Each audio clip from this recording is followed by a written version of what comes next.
Bueno, hoy tenemos la lección número 3. Recordemos que en los días anteriores ya habíamos hablado de las generalidades de la Biblia en la lección uno y de la transmisión de las Sagradas Escrituras. En esto de la transmisión vimos los materiales usados en la elaboración de las escrituras. Habíamos hablado, ¿no? del papiro, habíamos hablado del pergamino, de la vitela, y también hablamos de los instrumentos para escribir, el cincel, que era un instrumento de hierro para grabar la piedra. Les decía yo que era como cuando usted veía en los picapiedras, ¿no? Que el periódico era grabar letras en la piedra. La pluma o la caña. Esta generalmente se usaba cuando se hacía una tabla de arcilla y se iban con la punta de la caña, se iban haciendo incisiones. Esto se le llamaba escritura cuneiforme porque tenían forma de cuña. La cuña era la punta de esa pluma, de esa caña. También hablábamos de la tinta, de qué tipo de tinta se hacía. Generalmente era en carbón, con algún aglutinante, con un poco de agua. Y hablábamos de la forma de los libros, ¿no? Que primero fue en rollos, que se hacían hojas hojas de pergamino, sí, hojas de pergamino, les dije, de papiro, perdón, de papiro es el término, y se iban pegando una a otra, así como las que ven ustedes aquí. Estas, por cierto, estas que están aquí en la imagen de la diapositiva son de los rollos del Mar Muerto.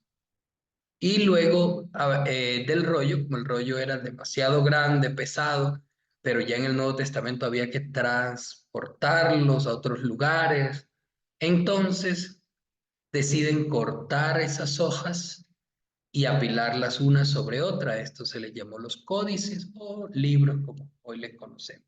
Bueno, de eso habíamos hablado y hablamos bastante. Vamos a mirar hoy tres términos: inspiración, revelación e iluminación.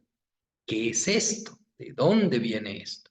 Vamos a mirarlo entonces para que tengamos claro. Pero antes de entrar de lleno a estos tres términos, creo que es necesario recordar algo. Y es, bueno, vamos aquí a mirar el contenido y vamos luego a recordar el concepto del canon. Entonces, hoy estaremos viendo primero el concepto del canon, que es canon, de dónde viene, todo esto, que tiene mucho que ver con esto del Antiguo y Nuevo Testamento, de lo que vamos a hablar en la lección 4 también, de, de, de cuál es el canon hebreo, cuál es el canon cristiano. Y luego estaremos hablando de la inspiración, la diferencia entre inspiración y revelación. Vamos a hablar también de la diferencia entre inspiración e iluminación. Y finalmente, las 6 pruebas que se usaban, por las que tenía que pasar un libro para ser incluido en el canon o en la medida correcta de la Biblia. El concepto de canon. Canon eh, viene de la palabra canon o cane del griego, que hace referencia a una caña. Ustedes han visto, a veces, es más, mire una caña guadúa, mire el bambú a la calle donde usted pueda verlo. De pronto cuando vamos al redil, subimos al monte, ahí hay bastante bambú. Y uno ve que la caña tiene ciertos nudos, ¿no? Cada cierto tramo, 20 centímetros, 25, hay unos nuditos, luego sigue nuevamente la caña bien lisa y otra vez otros nuditos, más o menos como la estructura del dedo, ¿no? Falange, falangina, falangeta. Pues bien, resulta que la caña se usaba como instrumento de medida. Entonces, tú ibas a medir un espacio para, voy a poner un ejemplo, para hacer un baño. Entonces uno no decía, bueno, vamos a hacer el baño de 2 por 2 o de 4 por 2. No, uno decía, ¿cuántas cañas? Entonces una caña, ¿qué era? Era una vara de caña que tenía 10 o 20 nuditos de eso. Entonces una caña pequeña, bueno, ya sabía que era la de 10 nuditos. Una caña mayor, ya sabía la de 20 nuditos, depende de las cañas eh, se midiera en cada sector, seguramente en algunos con bambú, en otros ya con la caña guadúa grande, sobre todo para extensiones de tierra grande. Pues bien, este concepto de caña, que era la medida correcta, la usada, se usa aquí en canon, de allí viene. Entonces, canon define a las normas correctas que tenían una lista oficial de libros aceptados. Todo libro que pasara cada una de las pruebas, como cada uno de los nuditos de la caña, entonces era aceptado. Entraba en el canon, o en la norma correcta. Muy bien, eso lo vamos a estar ampliando en la clase número 4. Concepto de inspiración. Por lo general, y bueno, me decía Javier Ayala cuando yo le pregunté inspiración, él me decía es como algo que sale de lo profundo, algo que sale del alma, del corazón. Listo, eso es válido en cuanto a la inspiración para el que compone una canción, crea una canción, una obra de arte. De hecho, yo cuando estudié arte me decían, ¿cuál es la musa de tu inspiración? ¿Cuál es tu musa de la inspiración? Porque siempre se ha creído que la inspiración es influenciada de algo. Pero aquí inspiración tiene que ver con la influencia de Dios en los autores para que escribieran la palabra de Dios. Es la influencia del Espíritu Santo. Era que el Espíritu de Dios les hablaba y los impelía, los empujaba a escribir eso. Entonces esa persona estaba inspirada por Dios y escribía. Escribía el libro como Moisés, ¿no? Que inspirado por Dios escribió los 5 primeros libros de la Biblia. Muy bien. ¿Cómo era ese proceso? Pues la persona, el siervo, recibía el mensaje de Dios y luego con una precisión divina, es decir, con una precisión dada por Dios, lo escribía, lo redactaba. De ahí que sea muy importante que a través de la transmisión de las escrituras hubiera personas como los masoretas, que ya los vimos, como los escribas, que tuvieran que ser muy estrictos para no cambiar el sentido de la palabra de Dios. Ok, eso es inspiración. Ahora, esta inspiración divina solo se aplica o fue dada para escribir los libros sagrados. De hecho, cuando veamos las pruebas que se le hacían a los libros, nos vamos a encontrar con que hay libros que fueron desechados porque nunca fueron inspirados, aunque eran de la época, pero no fueron inspirados. Ahora, suele suceder que la gente tiene confusión entre inspiración y revelación. Vamos a mirar. Inspiración es esto. Recibes el mensaje para escribir.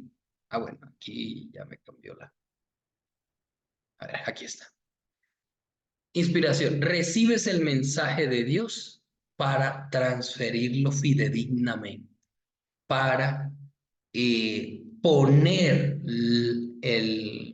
la idea de Dios por escrito. Esa es la inspiración. Mientras que la revelación es la influencia de Dios que te permite descubrir la verdad que hay aquí en la Biblia. Ejemplo, eh, Pablo menciona, o no, digamos, el rey David dice, dijo el Señor a mi Señor, siéntate a mi diestra. ¿Cómo lo entendió David? Por revelación del Señor. Le comunicó la verdad. Dios a David, Dios a Salomón, Dios a Abraham y así a cada uno. Entonces, cuando Dios comunicaba una verdad a estos hombres. Era una verdad que otros no veían. Por ejemplo, cuando a Jesús, los discípulos le piden en Mateo 13 que les explique la parábola, ¿no? Ellos no entendían la parábola del sembrador. Entonces el Señor, por revelación, se la da a conocer. Por eso les dice, a vosotros sí les es permitido que les sea revelado este conocimiento. Entonces mire que inspiración tiene que ver con recibir el mensaje para escribirlo. La revelación para entenderlo. Esa es la diferencia. Pero miremos otro punto más, que es iluminación, que es el tercer término. ¿Qué es la iluminación? Que por cierto, esto nos pasa a todos. Mire, es la influencia del Espíritu Santo, escúchelo bien, la influencia del Espíritu Santo capacitándonos a nosotros, quienes estamos en correcta relación con Dios, para comprender las Escrituras. Le voy a poner un ejemplo. Usted está en un tiempo de ayuno y está leyendo la Biblia y repentinamente pasa por Lucas capítulo 5, la pesca milagrosa, o por Juan capítulo 6, la multiplicación de los panes y los peces. Y usted nunca había visto en la multiplicación de los panes y los peces que quienes multiplicaron los panes y los peces fueron los discípulos y no el Señor Jesús. Usted nunca lo había visto. Usted siempre, solo es un ejemplo, ¿no? Siempre había creído que es que Jesús dijo traigan las canastas y multiplicó eso y sacaba. No, dice que él partió y le dio a cada uno. Y ese día usted va imaginando todo por la iluminación del Señor y se da cuenta que Pedro recibió medio pan y lo echó aquí en la canasta. Y tengo una canastita. Jesús le dice, denle ustedes de comer, que se sacien. Y Pedro sacó medio pan y se lo dio al uno. Dijo, quiero más. Y metió la mano y salió otro y siguió metiendo la mano y continuaban saliendo.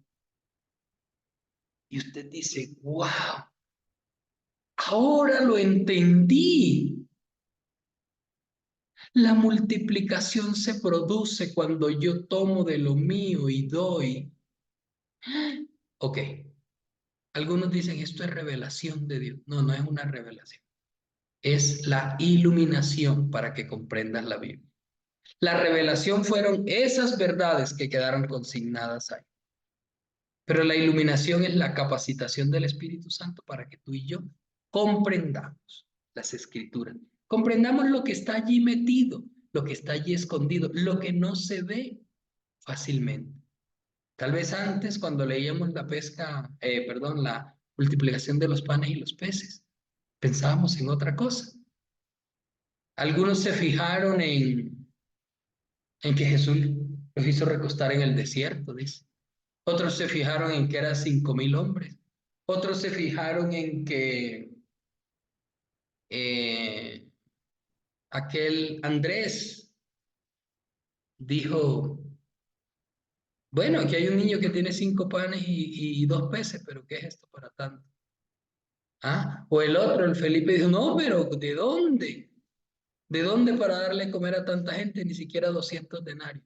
Pero ese día entendiste lo que nunca habías entendido. Fuiste iluminado por el Espíritu Santo. Muy bien, familia. Mire qué interesante esto, ¿no? Ahora, ¿cuál de esas tres está vigente? ¿Estará vigente la inspiración? ¿Está vigente la revelación? ¿O está vigente la iluminación? Pues les digo, la inspiración fue para el momento de escribir. La revelación fue para revelarle Dios a sus siervos esas verdades. Que ellos entendieran esas verdades y quedaran consignadas. Pero la iluminación es para nuestro. Es para que nosotros comprendamos las escrituras. Entonces Entonces está vigente la iluminación. Esto nada tiene que ver con que si cuál es más importante que la otra. No, no. Es simplemente entender el punto clave de cada uno. Ahora, vamos a la otra parte. Y son las pruebas para incluir un libro en el canon. Cuando yo llegué aquí a Chillogallo, yo me encontré con un hecho extraño.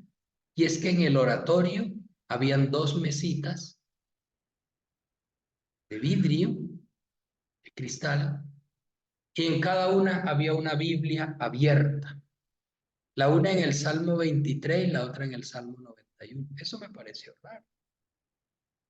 Pero más raro me pareció un día que me puse a limpiar y cerré la Biblia, y cuando la cerré me di cuenta que una en la portada tenía a la Virgen de Guadalupe y otra tenía a Juan Pablo II. Me pareció muy raro que estas Biblias tienen eso. Y empecé a ver y efectivamente eran Biblias católicas. Y me encontré algo extraño. Cada Biblia, estas Biblias no tenían 66 libros como la suya y la mía, ¿no? Nuestras Biblias tienen 39 libros en el Antiguo Testamento y 27 en el Nuevo. Pues estas no. Estas tenían 72 libros. Ahí fue que me di cuenta que tenía unos libros llamados apócrifos, que fueron los libros no aceptados para estar en el canon. O sea, que no lograron la medida para estar en el canon. Vamos a ver por qué no lo lograron, cuáles fueron las pruebas que le hicieron, que ellos tenían que superar y no las superaron. O sea, estos libros, ¿no? Los libros de la época, bien sea del Antiguo Testamento o del Nuevo, que no superaron. Entonces, primera prueba. Entonces, al libro se le revisaba que fuera autoritativo. ¿Qué significa que el libro tenía que ser autoritativo? ¿De dónde viene esto de autoritativo? Miren, es decir, que si el libro provenía de Dios, es decir, en su relato tiene la autoridad de Dios. El autor es Dios. En alguna parte del libro dice, así dice el Señor. Y muchos ni siquiera tenían eso. Nada, que el autor no era el Señor.